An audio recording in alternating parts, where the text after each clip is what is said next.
Hello friends, welcome to chef food Tamil. நான் உங்கள் chef John. இந்த வீடியோவில் நம்ம என்ன பார்க்க போகிறோம்னா 10 கிலோ மட்டனில் ரெஸ்டாரண்ட் ஸ்டைலில் எப்படி மட்டன் கிரேவி செய்யலான்ட்டு பார்க்கலாம். ஃப்ரெண்ட்ஸ், இந்த மட்டன் கிரேவியை நீங்கள் இட்லி, தோசை, சப்பாத்தி, இடியாப்பம், பரோட்டா எதுக்கு வேணாலும், ரைஸ், புலாவ் நீங்கள் எதுக்கு வேணாலும் வச்சு அக்கம்ப்ளிமெண்ட்டாக சாப்பிட்லாம். வாங்க வீடியோக்குள்ளே போகலாம். வீடியோக்குள்ளே போகிறதுக்கு முன்னாடி நம்ம சேனலை மறக்காமல் சப்ஸ்கிரைப் பண்ணி சப்போர்ட் பண்ணிக்கோங்க. கூடவே இருக்கிற பெல் பட்டனையும் ப்ரெஸ் பண்ணிக்கோங்க. அப்போ தான் நான் போடுற வீடியோ உங்களை தேடி நோட்டிஃபிகேஷனாக வந்துகிட்டே இருக்கும். வாங்க இப்போ வீடியோக்குள்ளே போகலாம். மட்டன் கிரேவி எப்படி செய்யுதுன்னு பார்க்கலாம்.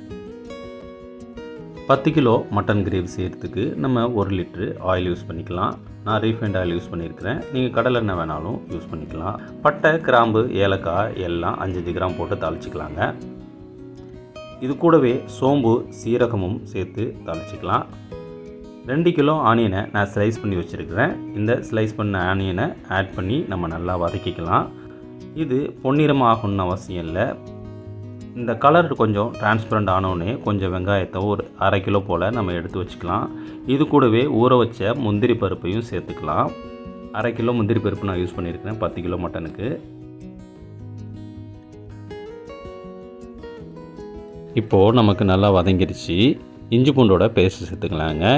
இஞ்சி பூண்டோட பேஸ்ட் அளவு பார்த்திங்கன்னா நான் 350 கிராம் பூண்டும் 150 கிராம் இஞ்சியும் சேர்த்துருக்கிறேன். மொத்தமாக சேர்த்து நான் 1/2 கிலோ யூஸ் பண்ணியிருக்கிறேன். நல்லா வதங்கிடணும், பச்சை வாசனை போகிற வரைக்கும்.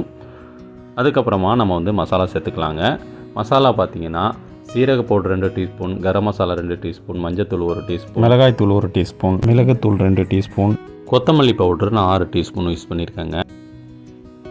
இப்போது 1.5 கிலோ தக்காளியை நான் அரைச்சி பேஸ்ட் பண்ணி நான் ஊற்றிக்கிறேன். மசாலா நல்லா வதங்கினதும் இது எல்லாம் சேர்ந்து நல்லா நமக்கு வதங்கணும். தக்காளியோட பச்சை வாசனையும் நமக்கு போயிடணும்.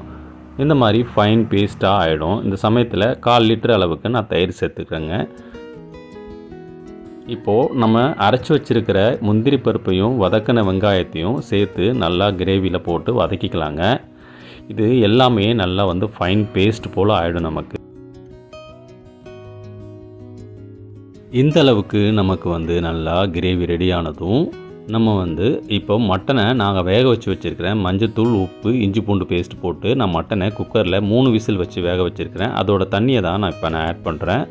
இந்த தண்ணியை ஆட் பண்ணி நல்லா நமக்கு கிரேவி நல்லா கொதிக்கணும். கிரேவிக்கு தேவையான உப்பு போட்டுக்கலாங்க. சிம்மில் வச்சு விட்டுருங்க. ஒரு 1/2 மணி நேரம் நல்லா நமக்கு சிம்மில் கொதித்து நல்ல திக்னஸ் கிரேவியாக இந்த மாதிரி ஆகணும். ஸோ அதுக்கப்புறம் நம்ம மட்டன் பாயில் பண்ணேன். 3 விசில் வச்சு பாயில் பண்ணியிருக்கேன். இதை ஆட் பண்ணிக்கலாம். இந்த மட்டன் இந்த கிரேவிலேயே நல்லா சோக் ஆகி நல்லா வேகணும். அப்போ தான் அந்த கிரேவியோட ஜூஸஸ் மட்டனுக்குள்ளே ஏறும். நமக்கு நல்லா மிக்ஸ் பண்ணி விட்டுடலாங்க. நல்லா மிக்ஸ் பண்ணி விட்டோன்னா இதில் நான் 1/2 கிலோ பட்டர் சேர்த்துருக்கிறேன். பட்டர் சேர்க்குறதுனால நமக்கு கிரேவியில் நல்ல டேஸ்ட்டும் கிடைக்கும். இந்த டைமில் நம்ம ரோஸ்ட் பண்ணி வச்சுக்கிற கஸ்தூரி மேத்தியை ஆட் பண்ணி நம்ம நல்லா வதக்கிக்கலாம். கிரேவிக்கு நல்ல வாசனை கொடுக்கும். இது நான் மட்டன் கிரேவியை நல்லா சிம்மில் வச்சு வேக விட்டுட்டுருக்குங்க. இதில் காரத்துக்காக ஒரு 5-6 பச்சை மிளகா சேர்த்துக்கலாம்.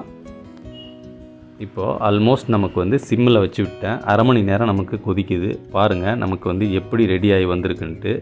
ஆயில் அதுலேருந்து லூஸ் அவுட் ஆகி ஃபுல்லாக மேலே வந்திருக்கு. நமக்கு ஆயில் மேலே வந்தாலே கிரேவி ஃபுல்ஃபில்லாக ரெடி ஆகிடுச்சின்னு அர்த்தம். இப்போது நம்ம கிரேவிக்கு நம்ம வெட்டி வச்சுருக்கிற கொத்தமல்லியை நம்ம ஆட் பண்ணிக்கலாம். நமக்கு எப்படி திக்காக ரெடி ஆகி வந்திருக்குன்னு பாருங்கள். கிரேவி வேறு லெவலில் இருக்குது. அவ்வளோதான் ஃப்ரெண்ட்ஸ், நமக்கு மட்டன் கிரேவி சூப்பராக ரெடி ஆகிடுச்சு. நீங்களும் வீட்டில் செஞ்சு பாருங்கள். நம்ம சேனலை மறக்காமல் சப்ஸ்கிரைப் பண்ணிக்கோங்க. இந்த வீடியோ உங்களுக்கு பிடிச்சிருந்துச்சுன்னா உங்கள் ஃப்ரெண்ட்ஸ் அண்ட் ஃபேமிலிக்கு ஷேர் பண்ணி சேனலுக்கு சப்போர்ட் பண்ணிகிட்டே இருங்க. அடுத்த ஒரு வீடியோவில் உங்களை சந்திக்கிறேன் ஃப்ரெண்ட்ஸ்.